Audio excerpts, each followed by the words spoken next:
Hey everybody, day 11 of the quarantine here in Cuenca, Ecuador. 4 more days till we can leave the property. Um, Today we're going to talk about international travel with our dogs. I want you guys to stick around for the whole video, but if you can't for some reason, maybe this video is not for you, I want you to at least listen to the last minute of this video.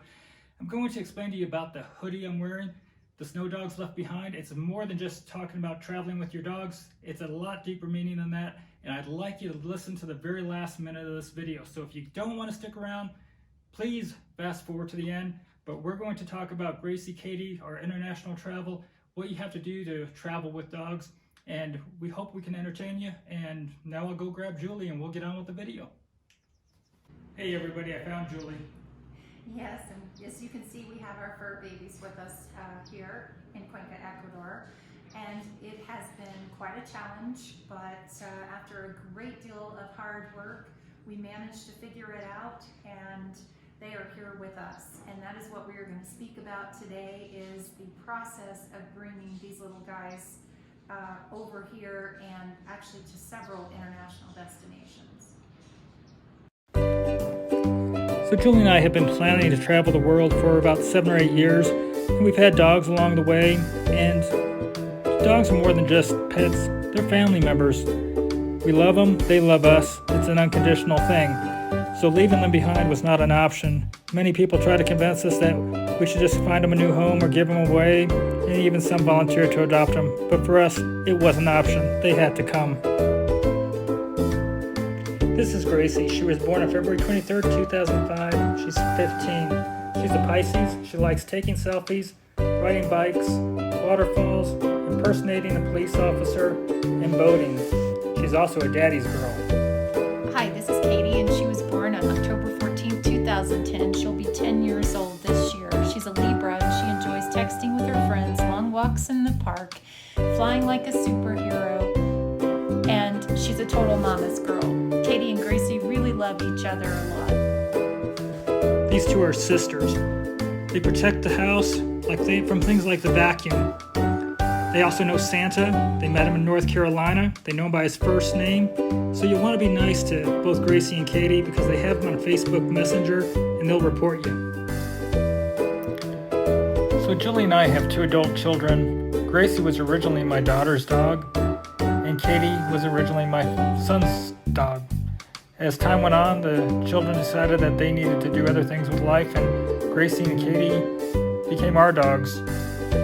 We've had a lot of great adventures with them. We've taken them up to the snow, we've taken them out to the cold, boating. They love exploring islands, swimming on the water, eating strange and exotic foods. We took them to Canada. We did a practice trip there to ensure that they knew how to fly and would be okay on a plane. They both did great. They just love being with us, and we love being with them. We couldn't have asked for 2 better dogs to have as travel companions, and we're really glad that we were able to bring them along. But Julie did most of the legwork on this, and I'll be honest, I sat in the back and let her do all the work to figure out how to get these dogs here. And she also has the game plan from going to Ecuador with the dogs to Peru and the countries ahead.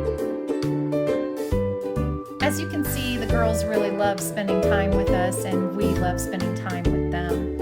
So as I mentioned in the beginning of this video, this was an arduous process, and it started with a lot of research. And the beginning was to figure out, number one, which country were we actually going to go to, and from there we had to begin the research. To take a dog to Ecuador, they don't need a microchip. They do not need a titer test, which if you're not familiar with a titer test, it is quite a nightmare, and it is a rabies test. But thankfully, that was not a needed item coming from the United States. They did, however, need several vaccinations, and those included distemper, canine hepatitis, parainfluenza, leptospirosis, and parvovirus. Not only did they have to have these vaccinations, they also had to have a health certificate endorsed by the USDA. There are several veterinarians that are familiar with the health certificate process for international travel, but there are several that are not. And it was quite difficult just to find one. We also had to treat them for internal and external parasites in order for them to sign the certificate and have it endorsed by the USDA. There are timelines that are extremely crucial in this process. You had to, with Ecuador, we had to do the distemper and those additional vaccinations over 21 days before we left, which actually we almost had a major issue, and it was read incorrectly by the vet tech, but we were very fortunate she caught it and we had them done in time. The 21 days and under is the internal and external parasite treatments, and those are absolutely crucial as well. We chose to do frontline as we felt that the actual tablet that they had to swallow, we just weren't excited with that. So we chose that for our external parasite treatment, and Drontal was the internal treatment. As you can tell, it is a very hard and long process. It's also quite expensive. We anticipated $800 on the high side, and due to several issues that came up, we actually ended up at $2,800, but that was not because of the international travel. We actually had a couple additional items that both the little dogs seemed to have an issue. These little issues actually were quite expensive.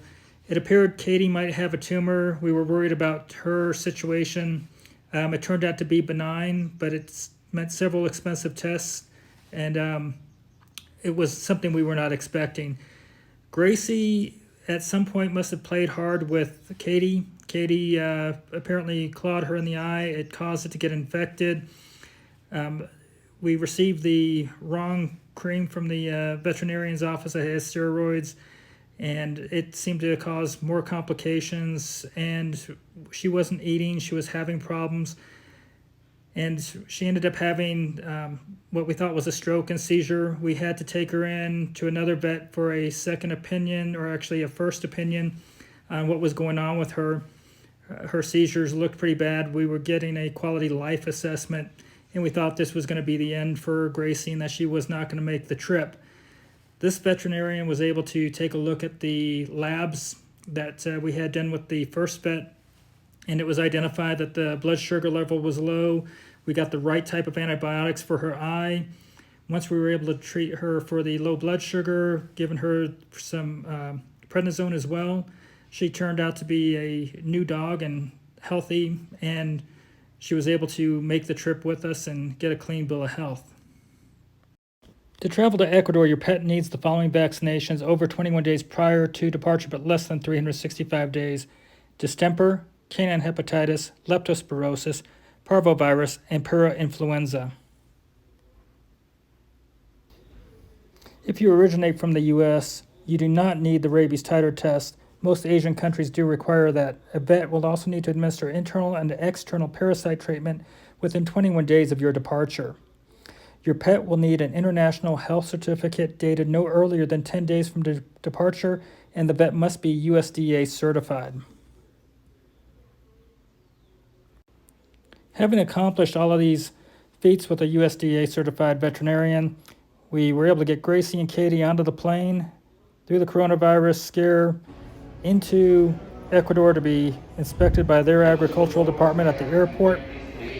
After all was said and done, Gracie and Katie are now sitting here in Ecuador with us. Hey everybody, thanks for sticking around through the video.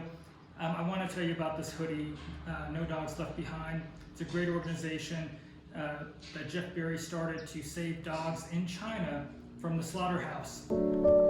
I follow No Dogs Left Behind on Instagram, and they also have a Facebook page. They have a team that Jeff Berry leads that rescues dogs from the slaughterhouses. We're talking pugs, Pomeranians.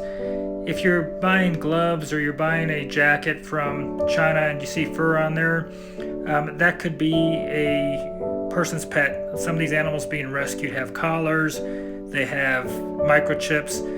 I would encourage you to please go to the No Dogs Left Behind website, follow them on Instagram, get to know about them. If you can, contribute to their cause, provide financial funding by donation. You can also adopt a survivor of these slaughter homes. And if you're a traveler, you can volunteer to fly back with the dog and the cargo, or you can fly out there and volunteer to assist them. Unfortunately, the dog meat trade and dog fur leather trade in China is very strong. They still have festivals where they celebrate the eating of dogs. These guys are out there helping to educate and to change a culture. Please try to assist and do what you can. I appreciate it, and I know they will as well. Thank you. I'm going to provide a link in the description of this video so that you can more easily find this organization and start to follow them. Thank you.